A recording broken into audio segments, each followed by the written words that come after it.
Hey guys, I don't know why, but on the second coldest day of the year, I decided to do this. It's cold outside.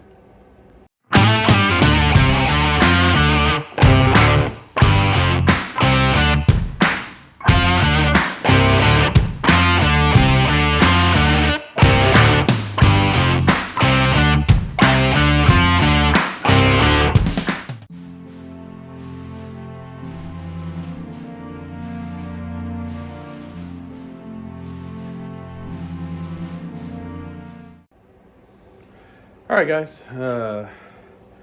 What I got going on today is my 2022 ATLTF build-off entry. The All-Terrain Lawn Tractor Forum brought back the build-off for 2022. Don't know what we're doing for prizes, if we're doing prizes, or if it's just for bragging rights for this website, but maybe we'll see what happens through the year. But here's my entry for the 2022 ATLTF build-off.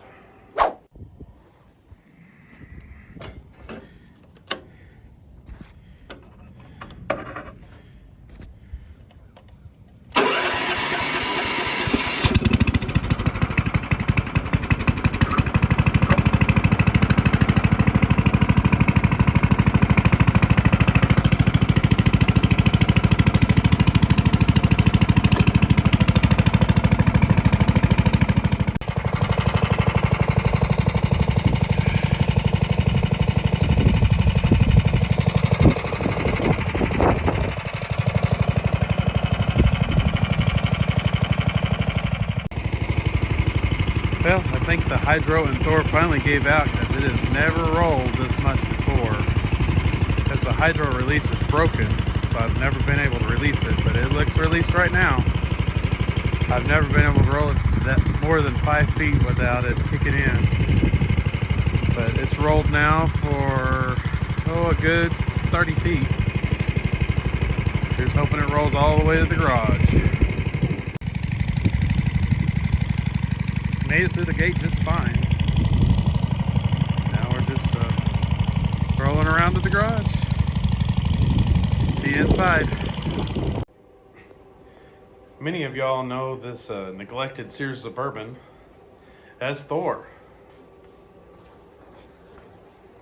complete with Mjolnir in the grill. But anyway, it's been neglected over the last year. The mower deck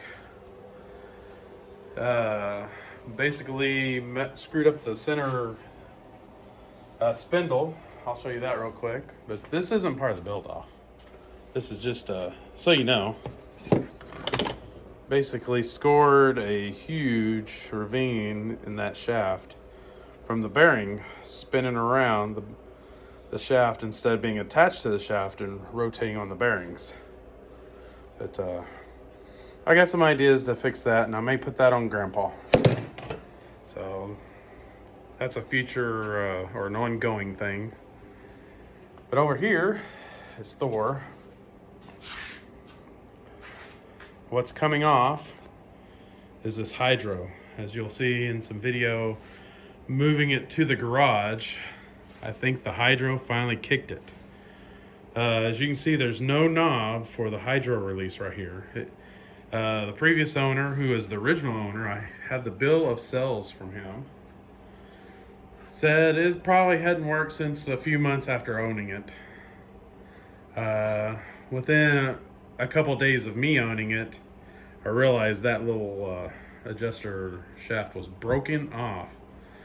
I checked the shaft where the bolt goes into, and it is seized up hard. So no hydro release. And I've fought and cannot get all the moisture and water out of this thing. I have reloaded gallons of ATLTF automatic transmission fluid through it. That's what it calls for. But filters and fluid get expensive really quick, and it still looks like Pepto-Bismol in there. So I don't know what's going on inside, but it hasn't been completely happy since I owned it. The forward reverse lever over there, I've had to put a little felt pad in here because you might be mowing. You want to go that fast. Within about 30 seconds, you're going that fast, and then a little quick sooner you're going full speed and hanging on for dear life. Hydro does work, just not well, and there is no sweet spot for neutral anymore. It'll always either creep forward or backwards. It will not stay in one spot unless you put the parking brake on, with it as close to center as you can get. I know right here it's supposed to be neutral, but it'll either creep forward or creep backwards at that point.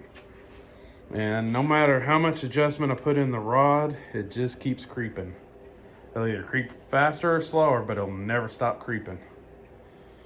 So it's been pretty well neglected over the last year. I didn't use it last year. I swapped a couple of years ago a Briggs 18 into it because the 18 horse Onan had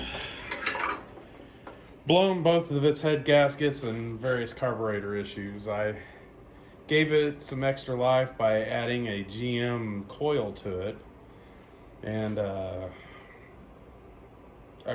brass float in the carburetor, but that only gave it an extra year on the Onan. So I swapped out for this Briggs, which still runs all right, has its issues. Looks like it's gained an oil leak. I don't know what's up with that, but I robbed the gas tank for Grandpa for rebuilding it. I noticed that afterwards I have eat a hole through the fender. I don't know where that came from, so I guess from the dirt collected and what have you. But anyway, I'm gonna rip out the hydro. I don't think it'll be too hard. And then I'm gonna scab in a Peerless 2300. I have two. I have one locked, one unlocked. The locked one is in my build-off entry from a few years ago, Cal. I will probably actually put that in here because I've already started scavenging pieces off of it for other projects. But this is my project for this year. My plan is to, like I said, scab in the 2300. I'm gonna see if I can't lower it just a little bit. Lower the front a little bit. Maybe move this axle out here forward about maybe a foot and a half, where the grill is actually behind the axle, and kind of give it a rat rod build. Still thinking about keeping the Briggs, but I could put something else in, and whoa, that's freaky focusy. But the new name for the build is Dirty Rat. I hope to have it work and have some little bit of dirt off-road capabilities, you know, like a little dirt racer type rat rod build. So there you have it. It's now in the garage. Let the teardown begin.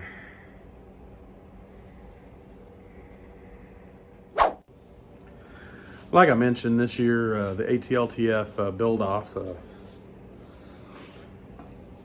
kind of bringing it back in a little casual this year, hoping to get a few people on board to enter. Maybe we'll get a couple sponsors along the way, and maybe we can really make something out of this. But here you go. Have a good day.